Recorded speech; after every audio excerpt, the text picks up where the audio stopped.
Yeah, they down with this. Cause they down with this.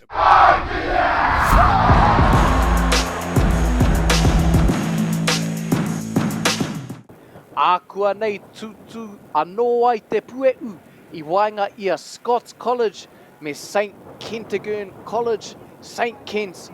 E te iwi, mautonu mai, kaore kore he pakanga kei te haere. On which this competition is taking place. Anei rā te timatanga o tēnei kēmu, e te iwi. Both teams will be feeling the nerves, but also understand that competitive spirit. Anei anoa Scots College.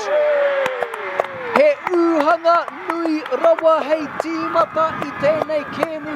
Ka riro mā Scots College, te piro tuatahi o tēnei kēmu.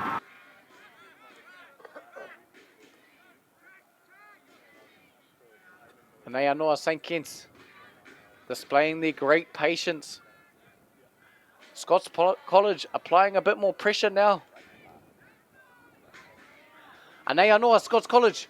E kōkiri ana I te pōro. He has support. What will come of this? Can they get a shot on goal?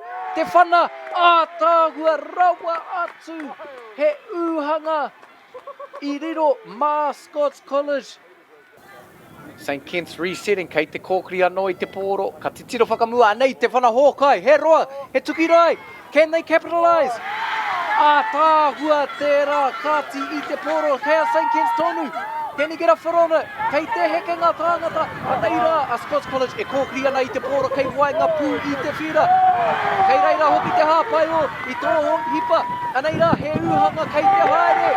I riro I aia te uhanga. Tāhua rawa atu. Tērā tau pai pai. A Scots College. What a counter-attack e te iwi. Nā kai ārai o Scots College kei a St Kent's tonu. Really making the most of this final opportunity. Anei rā e te iwi, e whana anō ki roto I te pauaka. Engari rā e te iwi.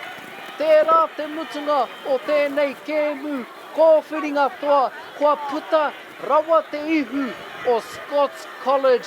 Nō reira, Scots College, the winners of this secondary schools boys football competition. Everybody that I know, yeah, they down with this. Cause they down with this.